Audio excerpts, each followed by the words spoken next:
Guys, we survived. We just survived by a whisker. We're lucky, but there were some positives, guys, and these are what I want to focus on in this match reaction of Man United's 2-2 draw against Everton. My name is Webb. Like, share, and subscribe, and let's get it. First of all, it's a draw, guys. We didn't lose. That's the first thing, and I told you guys, I felt it. We are not losing this game, but the start was so terrible. But guess what? There is a certain thing about that gut feeling you have. Even when we were training 2-0 and we were not doing anything looking good, I had little hope. And my faint hope was in the runs made by that guy, Patrick Dorgu. Guys, by the way, I think Dorgu will ball for Man United. You see how he's making the right wing look exciting?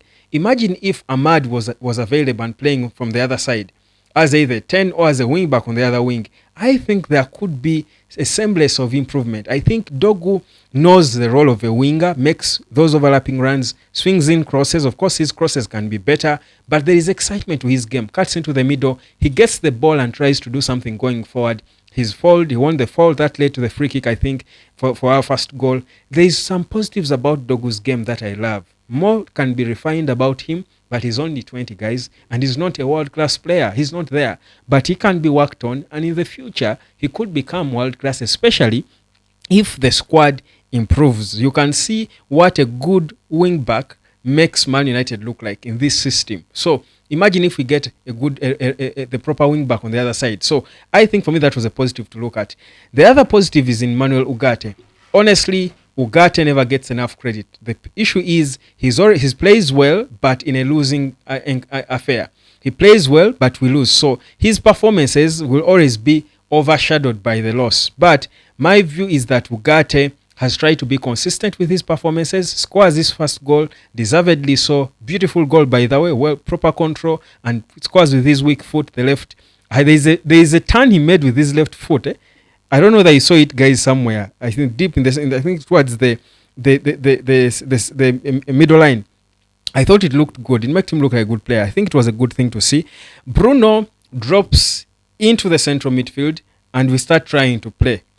The last 15 minutes perhaps were the only minutes where you felt the goals were coming. But it is after still Bruno dropped to central midfield with Casemiro. I've told you I've written off Casemiro personally. People still have hope in him. Casemiro is normal. You saw it today. He's normal. But Casemiro leaves. Bruno drops in central midfield, and we try to play a bit because, again, the central midfielders, the partner of Ugarte, should be a ball player, should be able to dictate how we play. There was no one making us play until Bruno in the last minutes, who he also had a bad game generally for himself. But in those last 15 minutes, it's Bruno who turned everything around for Man United, by the way. He's the one who turned everything around for Man United. And that's why, and then he scores a free kick. His 167th goal contribution. I think that's impeccable. But that's why I would low-key put him there as perhaps one of our man of the match. I would give it to either Bruno or Ugarte. Painfully though, because for Bruno, the bigger part of the game wasn't good at all for him. But he scored the free kick, but also made the team try to play in the few minutes where we created the goals. So I thought for me, that's credit for him. But our levels are so bad. You look at the defense. Our players are not concentrating on the game. They don't have good reflexes. They don't react. Keeper gets a shot, parries it in front of the goal. Our defenders should be the first to get on the ball, but consistently they are beaten to that ball, which means their reaction is so bad, and it goes back to lack of concentration on the pitch. They're not focusing on the game and the ball, but also physical fitness. So you're not reacting fast because your body is either heavy. They don't report there in time. That's why I would again say you need the youngsters and you need to get these players. For Andro Nana, why in the world are you, as an elite goalkeeper, always parrying the ball into play instead of parrying it sideways, just directly in front of you? Like for 5 consistent games, Onana has been making that same mistake. Weak shot, and he doesn't even concede the biggest of shots, by the way, but he somehow just cannot collect any shot at him. Any shot that comes at him, he has to punch it, even if there is no need. Just collect the ball. But I think it's a lack of confidence. That's why he doesn't leave his line. When you expect Onana to leave the line, he stays still, and you're thinking, is he glued there? What is it? Why doesn't he leave the line? So it's a concoction of mistakes. So the lack of communication between Onana and his defenders and Maguire, for example, that second goal. where Doucouré just nicked. What was Maguire doing? Of course, Onana was wrong to parry it. It also took long to pick himself up and collect it. His reaction for a goalkeeper wasn't world class. But even Maguire, why is Doucouré getting on that ball ahead of you? Are you concentrating on the game? So all these are things that expose these players and how their lack of quality to play at this level. I'll talk about Rasmus Højlund. Brought off, I felt for me, Chido Obi came on for, again, a little more minutes, like I think I would have almost expected it. He came on, but for me, yes, he looked jittery at the start, a little lost a bit at the start, but I felt the little things he did, Chido, gave me more hope than anything I saw from Rasmus Højlund. For the more than 70 minutes, I think, he was on the pitch. So for me, Chido Obi is slowly claiming that place. By the end of the season, I've said it before, I'll say it again. By the end of the season, Chido Obi will be Man United's number 9. Trust me on that. And he will score goals. You will see it. Let him now the jitters are beginning to come out. He will grow into the game. It's a matter of confidence. For a natural goal scorer like him, it's a matter of confidence. For Dalot, I'm tired of attacking Dalot. Some people will feel it's personal. I never credit him for anything. For what? I credit him for what? Dalot is just Dalot. That's all I can say. Dalot is just Dalot. Who else? Zakzi, I think for the better part of the game, he was one of the few players who were trying to do stuff. Things did not look so good, amazingly good, but I still feel Zakzi will play for Man United. I think we are beginning to appreciate the difference in his game, and I feel he will come good for the team eventually. So I think he was fair. He was one of our better players. I think Dorgu, Zakzi, Bruno in 15 minutes, the last 15 minutes, and Ugarte were our better players. Perhaps in terms of order, I would go across the entire game. In terms of order of performance, I would go Ugarte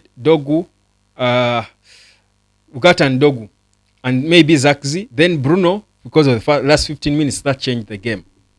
That would be my take. The general score of the team, it was below average. The general performance was below average. I'll give them 4 out of 10. Amorim, I don't know what he tweaked, what he told them in the dressing room, how he inspired them. I felt like it was a lucky draw, perhaps. We were a bit lucky. I don't know whether it was too tactical. I wouldn't want to. But again, you don't take anything away from the manager. But I felt Amorim was still hesitant to bring on the youngsters. I think he certainly will be forced to bring them on, trust them. When it was 2-0 for me, if it were me, I'm bringing on those youngsters. But credit Amorim for being, for composing himself. I'm sure he thought about it, but he composed himself and, didn't want to act out of emotion. So you credit him for that. But for me, I would have really brought on the youngsters. So 4 out of 10, general performance.